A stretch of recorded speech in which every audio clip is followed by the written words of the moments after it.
Hi guys, welcome back to a new video on the channel. It's a video that's gonna talk about what are the most important aspects when I'm playing pro competitive EAFC. Obviously, me playing weekend league is different than me playing against pros because you always got to deal with the strength of an opponent. And in weekend league, that obviously is not at the same level as in pro games. So let me take you through the 5 most important things when you think about pro games or competitive tournaments. First off, let's start off at the basics. It's the tactics and team building. Obviously, this is a big part of it because you need to get the tactics right. You need to play a meta formation. You can obviously have your preferences, but some formations are just meta or they are not. This year we got loads, and personally I feel best when playing 4-4-2, for example. So what I then want to do is just build the team in a 4-4-2 with the profiles I need. Big aspect of these profiles are obviously the play styles, but also the player roles.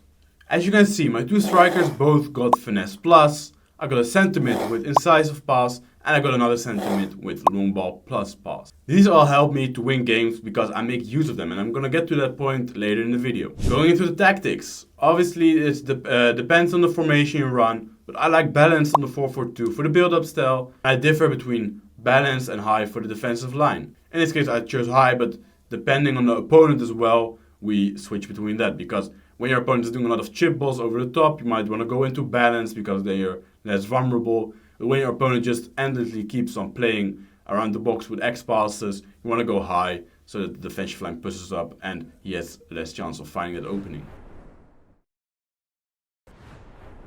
Point number 2, using playstyles. I've got 4 clips for you in how I use playstyles. So this clip is probably going to be the most perfect clip. Now, Pedri has inside pass, so we play a through ball with him. Then we find Foden, Foden cuts in, R1 dribbles with his technical, which gives him a better R1 dribble, faster, and then we lay it off to Griezmann and make use of his finesse plus.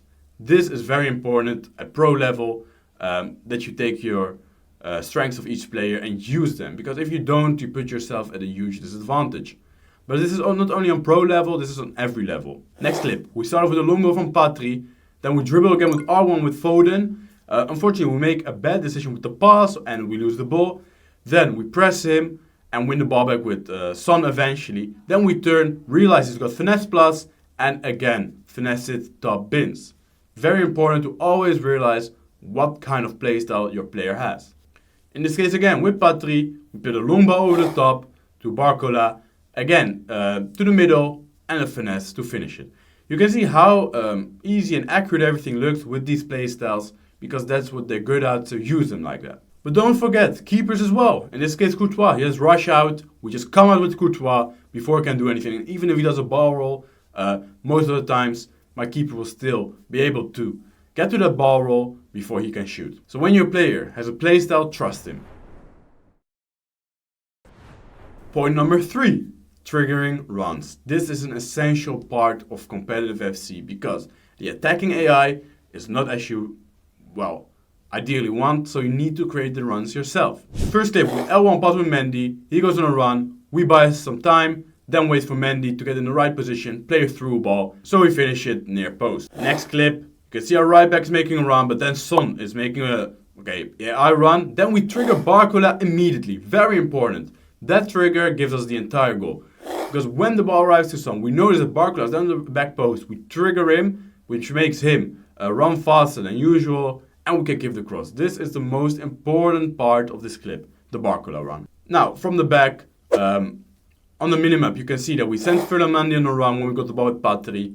He's on a run, play to Son, and then wait again, buy yourself some time, buy yourself some space, and we bring him into a dangerous position in which you can cross or then choose yourself what to do. This is a very effective build-up method used by the pros, so you trigger your fullback, then play through the middle, bait him to step out with his right back in this case, and then try to dribble him, and then your menu will be completely free.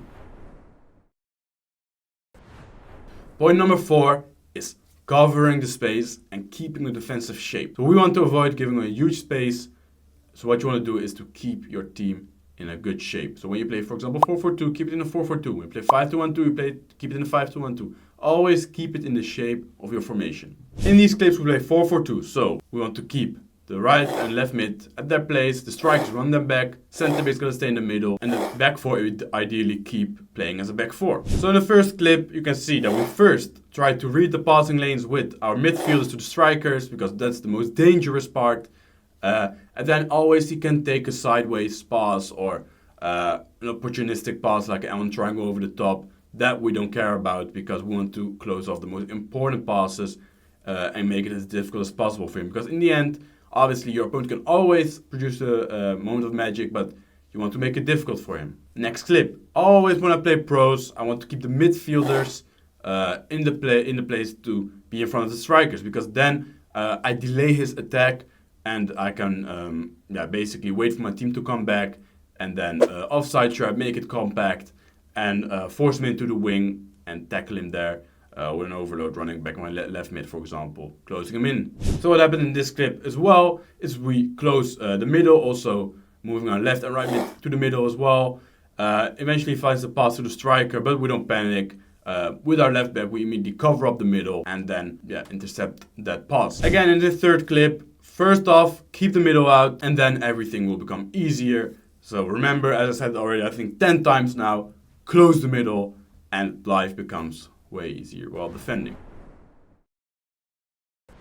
Point number 5, and this is especially against pros something you gotta watch out for, is the trivelas and the finesses. Obviously, when you play pros, you can't always be at the ball holder, so you need to track runs, but at the same time, you gotta recognize when your opponent is being able to shoot a finesse or a trivela. So finesse is obviously only good really with players with the gold playstyle, in this case Salah. But we move our goalkeeper with the R3 button. Second clip again, he comes through with Salah in the middle. We know he's got finesse plus, so the chance is big. He's going to go for finesse. Again, we move it with the right stick to the far corner and we save that shot. Very important, because otherwise at the pro level you concede a lot of goals. Let's go over to the trivela. In this case, Mbappe. Perfect angle for the trivela. We move our goalkeeper and we save the ball. If not, we have a big chance of conceding. And the last clip. Similar position with Mbappe. He tries to fill it, greens it, but because we moved, Courtois is being able to get a hand on it and get it out for a corner kick. So guys, this was the video about the pros POV. Let me know if you got any questions in the comments. For now, if you enjoyed the video, please like and subscribe, and I'll see you for the next time. Bye.